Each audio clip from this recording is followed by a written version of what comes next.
Jama'a masu kallon mu barkanmu da sake saduwa a cikin ci gaban shirinmu na Africa Tech, inda muke bayani akan abin da ya shafi kimiyya da fasaha da kuma ci gaban zamani, inda muke bayani akan ita kanta na'ura mai kwakwalwa wato kwamfuta. Tare da ni injiniya Bashir Idris Bashtech. A satin da ya gabata mun tsaya ne akan bayani kan abin da ya shafi mouse. A yau idan mai kowa mai komai ya ba mu aron lokaci, za mu bayani akan abin da ya shafi shi kanshi system units, wanda muka ce shi ne ya kunshi dukkanin abubuwan da aka jona wa ita ma'ana kwamfutar. Ma'ana dukkanin wa'annan abubuwa na peripherals an jona su ne a jikin wannan system unit din, kamar gangan jiki kenan. Sannan kuma a cikin shi za mu yi bayani akan ɗaya bayan ɗaya na abubuwan da suka haɗa shi kan shi wannan system unit din.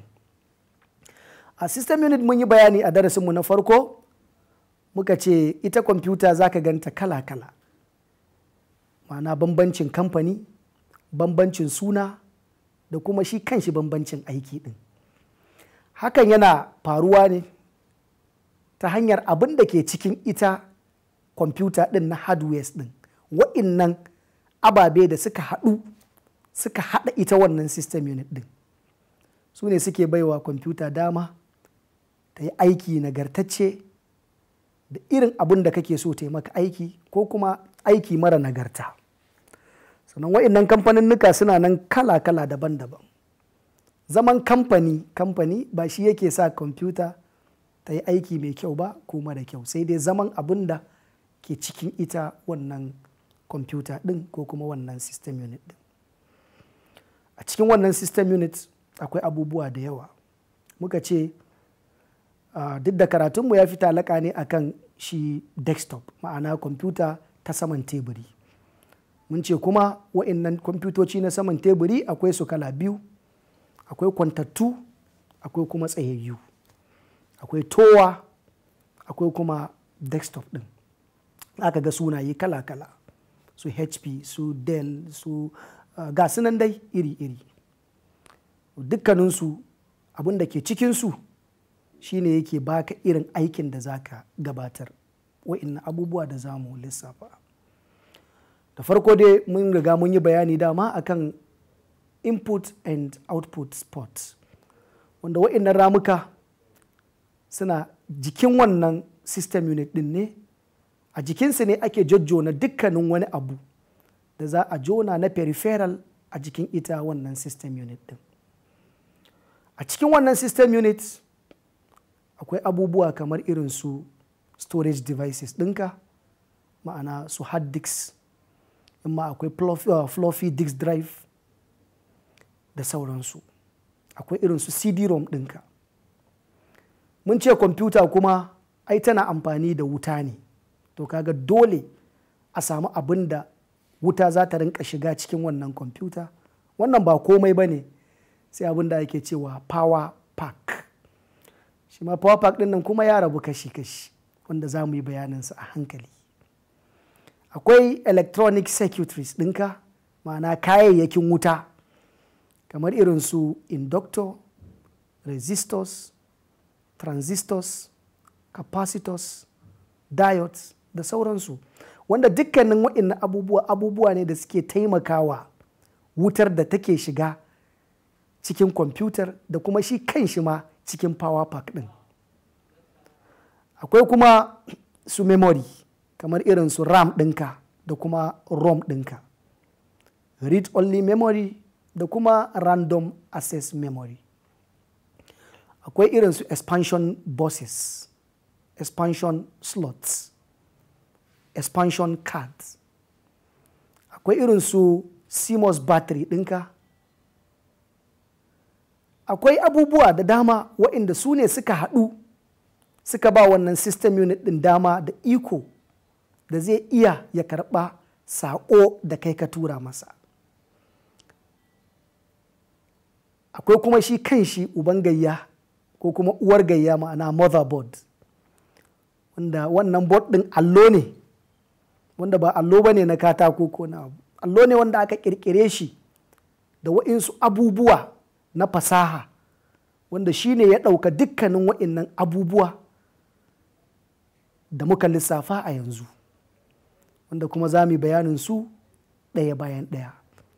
Hatta ita kanta ƙwaƙwalwar kwamfutar wanda ake cewa shi kanshi CPU ɗin, Central Processing Unit ɗin, ma'ana processor, yana cikin wannan system unit ɗin ne, wanda shi ne yake da iko na juyawa da sarrafa maka abubuwan da ka sanya wa ita kwamfutar.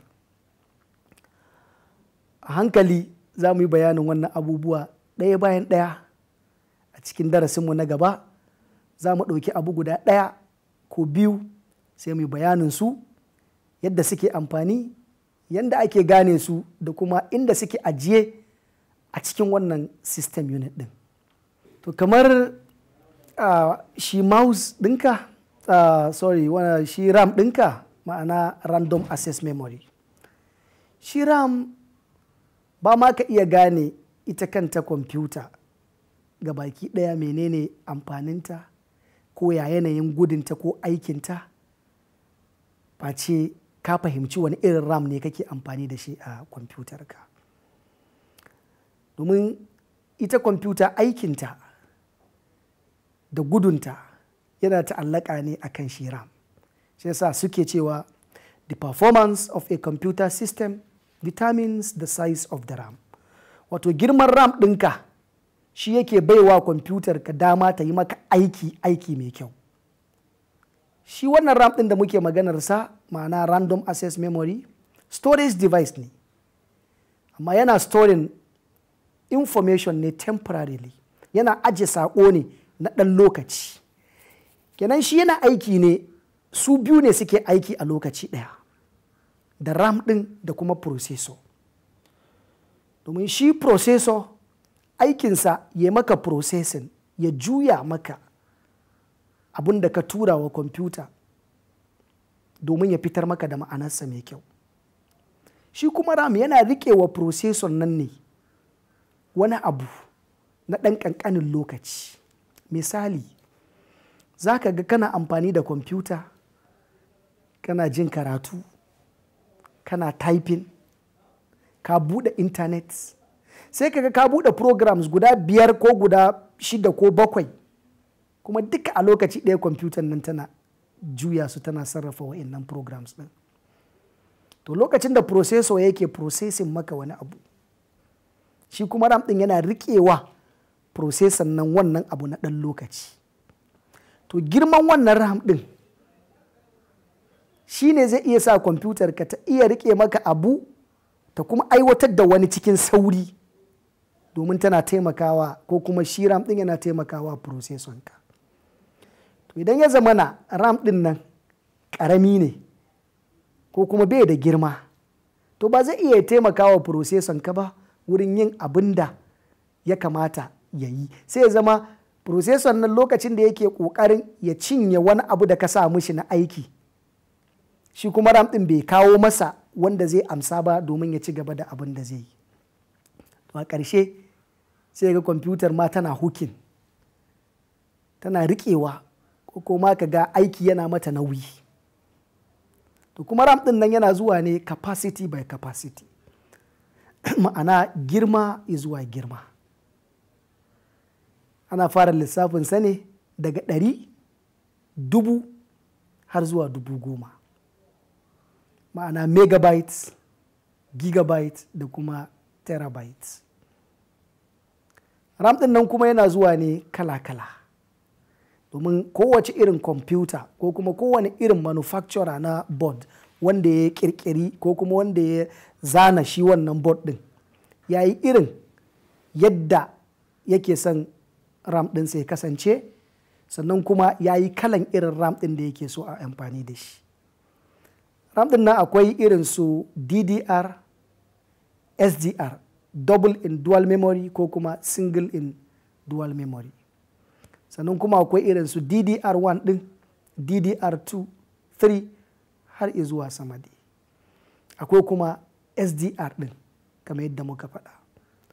To yana da bukata ka gane shin wani irin RAM ne manufacturer na board ɗin da kake amfani da shi yake bukata. Yana da kyau ka san bambancin su wa'innan RAM ɗin ɗaya bayan ɗaya. Kuma tsakanin laptop da desktop dukkaninsu babu wani abu na bambanci. Duk abun da laptop ke amfani da ita ko da shi, to haka shi ma desktop ɗin nan yana amfani da shi. Sai dai saboda ita laptop an yi ta ƙarama, to za ka ga abubuwansu girmansu baya kai ɗaya da na desktop ɗin. Za mu dakata a wannan gaba. Idan mai kowa mai komi ya kai mu mako mai zuwa, za mu ci gaba daga inda muka tsaya a cikin wannan shiri namu na Africa Tech. Bisalam.